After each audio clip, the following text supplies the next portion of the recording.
Hello दोस्तों, नमस्कार। आज भक्ति काल पर 50 नए बहुविकल्पीय प्रश्न जो कि हर बार यहीं से परीक्षा में बनते हैं, जिनमें से पहला प्रश्न कह रहा है भक्ति काल की अवधि मानी जाती है 1350 से 1700 ईस्वी, 1375 से 1700 ईस्वी, 1400 से 1700 ईस्वी, 1500 से 1800 ईस्वी। तो यहाँ पर दोस्तों ध्यान रखना है कि भक्ति काल की जो अवधि है वो 1375 से 1700 ईस्वी। विकल्प आपका बी सही है, लगा लीजिए विकल्प आपका बी। बढ़ते हैं प्रश्न संख्या 2 की तरफ। प्रश्न संख्या 2 कह रहा है भक्ति काल का आरंभ किस संत से माना जाता है? नामदेव हैं, रामानंद हैं, कबीर हैं, रविदास हैं। तो ध्यान रहे दोस्तों, भक्ति काल का जो आरंभ हुआ था वो रामानंद से हुआ था। विकल्प यहाँ पर बी सही है। प्रश्न 3 कह रहा है भक्ति आंदोलन का मुख्य उद्देश्य था राजनीति सुधार, सामाजिक समानता, आर्थिक सुधार, विदेशी शासन का विरोध।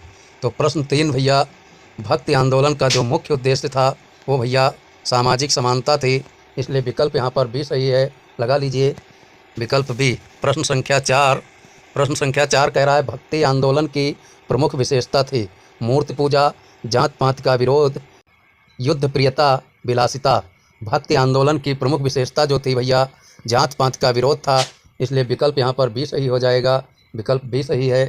पढ़ते हैं प्रश्न संख्या 5 की तरफ। 5 कह रहा है भक्ति काल को हिंदी साहित्य का कौन सा युग कहा जाता है? तो ध्यान रहे भैया, वीरगाथा युग, भक्ति काल, रीतिकाल, आधुनिक काल। तो भक्ति काल को हिंदी साहित्य का भैया भक्ति काल ही कहा जाता है, विकल्प आपका बी सही है। वीरगाथा काल भैया आदिकाल को कहा जाता है, रीतिकाल भैया श्रृंगार काल को कहा जाता है, आधुनिक काल जो काल चल रहा है उसको कहा जाता है। ध्यान रहे विकल्प संख्या बी हमने बताया है। फिर है प्रश्न संख्या 6, देखिएगा। 6 कह रहा है भक्ति काल में कवियों को 2 भागों में बांटा गया, निर्गुण और सगुण, श्रृंगारिक और वीर, भक्ति और शास्त्रकार, लोक कवि और दरबारी कवि। तो ध्यान रहे भैया, निर्गुण और सगुण 2 उप शाखाओं में बांटा गया है भक्ति काल को, इसलिए विकल्प यहाँ पर ए सही हो जाएगा। हमने आंसर भी दे रखे हैं और टिक भी कर रहे हैं, नोट्स बना लीजिए दोस्तों, हर बार यहीं से परीक्षा में प्रश्न बनते हैं। पढ़ते हैं प्रश्न संख्या 7 की तरफ। 7 कह रहा है निर्गुण शाखा के प्रमुख कवि हैं सूरदास, कबीरदास, तुलसीदास, मीराबाई। तो भैया निर्गुण की बात जब कही जाती है तो कबीरदास जी प्रमुख कवि हो जाते हैं, विकल्प भी सही है। प्रश्न संख्या 8 देखते हैं। कह रहा है सगुण शाखा के कवि कौन हैं? कबीर, सूरदास, दादू, रैदास। तो भैया सगुण की जब बात आती है तो प्रमुख कवि सूरदास हो जाते हैं, विकल्प यहाँ पर भी सही है। बढ़ते हैं प्रश्न संख्या 9 की तरफ। प्रश्न संख्या 9 कह रहा है प्रेमाश्री शाखा के प्रवर्तक कवि माने जाते हैं तुलसीदास, मीराबाई, जायश्री, नामदेव।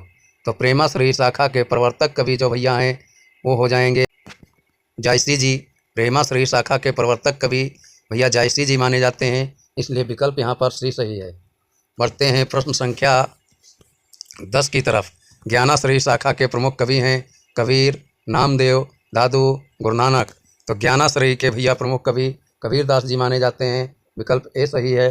बढ़ते हैं प्रश्न 11 की तरफ। प्रश्न 11 कह रहा है भक्ति आंदोलन की शुरुआत भारत में सबसे पहले कहाँ हुई थी? गुजरात, महाराष्ट्र, बंगाल, उत्तर प्रदेश। तो ध्यान रहे भैया भक्ति आंदोलन की शुरुआत सबसे पहले महाराष्ट्र से हुई, विकल्प यहाँ पर भी सही है। बढ़ते हैं प्रश्न संख्या 12 की तरफ। रामचरितमानस भक्ति काल की कौन सी शाखा से संबंधित है? ज्ञानाश्री, प्रेमाश्री, सगुण शाखा, निर्गुण शाखा। तो ये भैया रामचरितमानस जो है भक्ति काल की सगुण शाखा से संबंधित है, इसलिए विकल्प यहाँ पर सी सही हो जाएगा, विकल्प यहाँ पर सी सही है। पढ़ते हैं प्रश्न संख्या 13 की तरफ। 13 कह रहा है भक्ति काल में नामदेव ने किस भाषा में रचना की? तो भक्ति काल में भैया नामदेव अवधी में, मराठी में, ब्रज में, खड़ी बोली। तो नामदेव जो थे वो भैया मराठी भाषा में रचना करते थे, विकल्प यहाँ पर भी सही है। बढ़ते हैं प्रश्न संख्या 13 की तरफ। 13 कह रहा है कबीर ने किसका विरोध किया? कर्मकांड और पाखंड का, भक्ति का, सगुण आराधना का, प्रेम का। तो कबीर ने भैया विरोध किया है कर्मकांड और पाखंड का, इसलिए विकल्प ए सही है। प्रश्न 15 कह रहा है तुलसीदास की भाषा है ब्रज, अवधी, खड़ी बोली, मराठी। तो दोस्तों याद रहे तुलसीदास की भाषा जो रही है अवधी रही है, और इनकी प्रमुख रचना जो रामचरितमानस है वो भी अवधी भाषा में लिखी गई है, यहाँ पर विकल्प आपका भी सही हो जाता है। बढ़ते हैं प्रश्न संख्या 16 की तरफ। सगुण भक्ति का सूरज किसे कहा गया है? मीराबाई, तुलसीदास, सूरदास, जायसी। तो ध्यान रहे भैया सगुण भक्ति का सूरज कहा जाता है सूरदास को? सूरदास को कहा जाता है। विकल्प यहाँ पर सी है। बढ़ते हैं प्रश्न संख्या 17 की तरफ। रामचरितमानस का नायक कौन है? श्री कृष्ण, राम, शिव, विष्णु। तो ध्यान रहे दोस्तों, रामचरितमानस का नायक है राम। विकल्प भी सही है। प्रश्न संख्या 18 देखिए। मीराबाई किस देवता की उपासिका थी? राम, कृष्ण, शिव, विष्णु। तो मीराबाई भैया कृष्ण की उपासिका थी। विकल्प यहाँ पर भी सही है। बढ़ते हैं प्रश्न संख्या 19 की तरफ। कबीर की भाषा कही जाती है? अवधी, साधुकड़ी, ब्रज, खड़ी बोली। तो कबीर की भाषा भैया साधुकड़ी रही है। पंचमेल खिचड़ी, यहाँ पर ऑप्शन बी सही है। बढ़ते हैं प्रश्न संख्या 20। मनुष्यता का कवि कहा जाता है? कबीर को, सूरदास को, जायसी को, तुलसीदास को।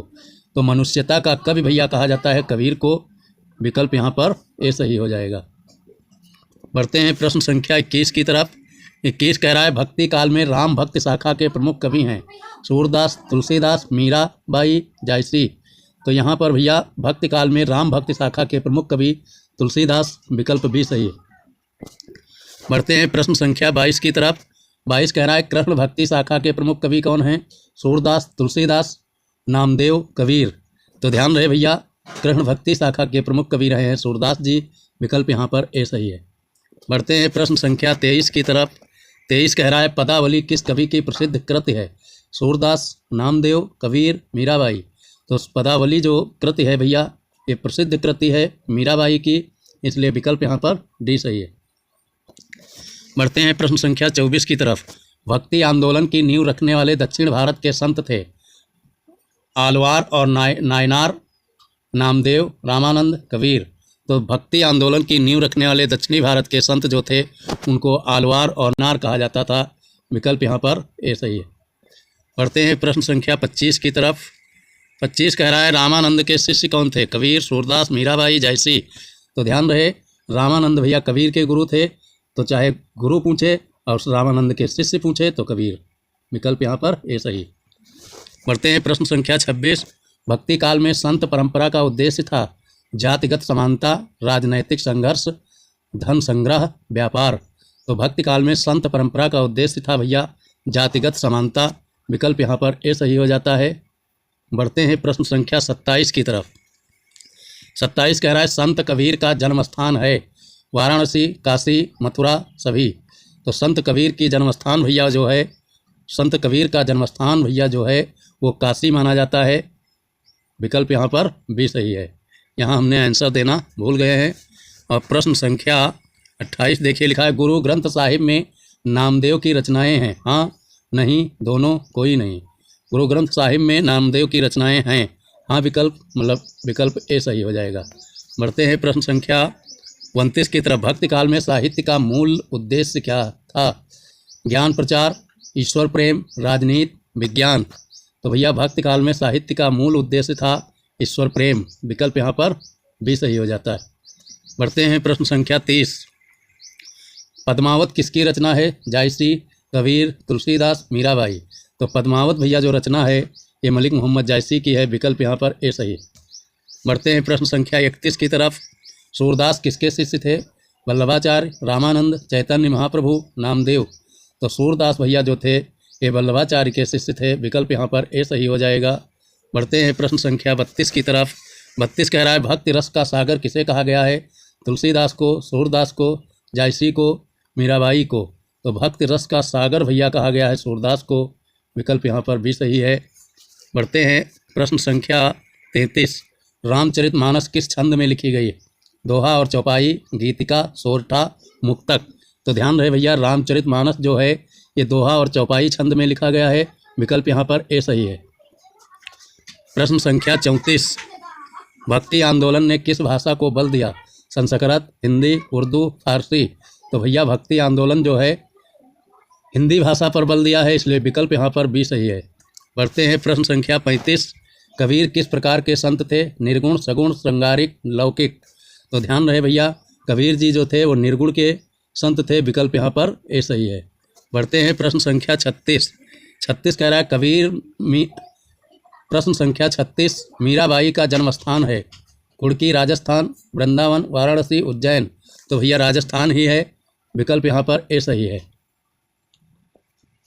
फिर बढ़ते हैं प्रश्न संख्या 37, तुलसीदास का प्रसिद्ध ग्रंथ विनय पत्रिका किस भाव से जुड़ा हुआ है? भक्ति भाव, श्रृंगार भाव, करुण भाव, नीति भाव। तो तुलसीदास का जो प्रसिद्ध ग्रंथ विनय पत्रिका है वो भैया भक्ति भाव से जुड़ा हुआ है, विकल्प यहाँ पर ए सही है। बढ़ते हैं प्रश्न संख्या 38 की तरफ। 38 कह रहा है कबीर के गुरु माने जाते हैं रामानंद, रैदास, नामदेव, तुलसीदास। तो ये है भैया रामानंद जी, विकल्प यहाँ पर ए सही है। बढ़ते हैं प्रश्न संख्या 39। 39 कह रहा है भक्ति आंदोलन का नारा था सबका मालिक एक, जय श्री राम, हर हर महादेव, सत्यमेव जयते। सबका मालिक एक, विकल्प यहाँ पर ए सही है। बढ़ते हैं प्रश्न संख्या 40। 40 कह रहा है तुलसीदास ने समाज में किसका विरोध किया? अंधविश्वास का, पाखंड का, अधर्म का, उपरोक्त सभी का। तो तुलसीदास ने समाज में भैया विरोध हर चीज़ का किया है, अधर्म का भी, पाखंड का भी, अंधविश्वास का, विकल्प यहाँ पर डी सही है। बढ़ते हैं प्रश्न संख्या 41। 41 कह रहा है साखी किसकी रचना शैली है? कबीर, सूरदास, मीराबाई, तुलसीदास। तो साखी रचना भैया जो है वो कबीरदास की है, विकल्प यहाँ पर ए सही है। बढ़ते हैं प्रश्न संख्या 42। 42 कह रहा है भक्ति काल को हिंदी का स्वर्ण युग किसने कहा? हजारी प्रसाद द्विवेदी, आचार्य रामचंद्र शुक्ल, अयोध्या सिंह उपाध्याय, हरिओद, महावीर प्रसाद द्विवेदी। तो ध्यान रहे भैया भक्ति काल को हिंदी का स्वर्ण युग आचार्य रामचंद्र शुक्ल ने कहा है, विकल्प यहाँ पर भी सही है। बढ़ते हैं प्रश्न संख्या 43। 43 कह रहा है कबीर का संग्रह है बीजक, साखी ग्रंथ, सुदामा चरित, कृष्ण लीला। तो ध्यान रहे कबीर का संग्रह जो है वो बीजक में है, वो भी साखी, शबद, रामायणी को जोड़ करके संग्रह मतलब इकट्ठा करके रचना का नाम दिया गया है बीजक। याद रहे बहुत इंपॉर्टेंट है भैया, स्टार लगा लीजिए, ये रचना बहुत इंपॉर्टेंट रहती है, स्टार बना लीजिए। बढ़ते हैं प्रश्न संख्या 44 की तरफ। भक्ति काल की प्रमुख धारा है ईश्वर प्रेम की, ज्ञान की, राजनीति की, इतिहास की। तो ध्यान रहे भैया ईश्वर प्रेम की, विकल्प यहाँ पर ए सही है, विकल्प यहाँ पर ए सही है। बढ़ते हैं प्रश्न संख्या 45। भक्ति आंदोलन का सामाजिक प्रभाव था जाति तोड़ एकता, वर्ण भेद बढ़ाना, संस्कृत का प्रचार, धार्मिक विभाजन। तो भैया जाति तोड़ एकता थी, विकल्प यहाँ पर ए सही हो जाता है, विकल्प ए। प्रश्न 46 देखिए, रैदास किस वर्ग से संबंधित थे? जुलाहा, चर्मकार, ब्राह्मण, क्षत्रिय। तो रैदास भैया जो थे वो चर्मकार थे, विकल्प यहाँ पर भी सही है। प्रश्न 43 देखिए, भक्ति काल में साहित्य की भाषा थी लोक भाषा, अंग्रेजी, संस्कृत, अरबी। तो भक्ति काल में साहित्य की जो भाषा थी वो भैया थी लोक भाषा, विकल्प ए सही है। प्रश्न 48, कबीर का प्रमुख संदेश था राम रहीम एक है, कर्म ही पूजा है, ज्ञान ही भक्ति है, धन ही सब कुछ है। कबीर का प्रमुख संदेश था भैया राम रहीम एक है, विकल्प यहाँ पर ए सही है। बढ़ते हैं प्रश्न संख्या 49। भक्ति काल का अंत कब माना जाता है? 1700 ईस्वी, 1600 ईस्वी, 1750 ईस्वी, 1800 ईस्वी। तो ये भैया 1700 ईस्वी माना जाता है, विकल्प यहाँ पर ए सही है। बढ़ते हैं प्रश्न संख्या 50। 50 कह रहा है भक्ति काल के कवि मानवता के किस रूप को प्रधानता देते हैं? प्रेम और समानता, राजनीति, युद्ध, भोग। तो ध्यान रहे भैया भक्ति काल के कवि जो है मानवता के प्रेम और समानता को प्रधानता देते हैं, विकल्प यहाँ पर ए सही है। आशा करते हैं दोस्तों क्लास समझ में आई होगी, तो दोस्तों को शेयर करिए, क्लास को लाइक करिए और चैनल को सब्सक्राइब करके रखिए। फिर हम अगली क्लास में मिलते हैं। थैंक यू दोस्तों।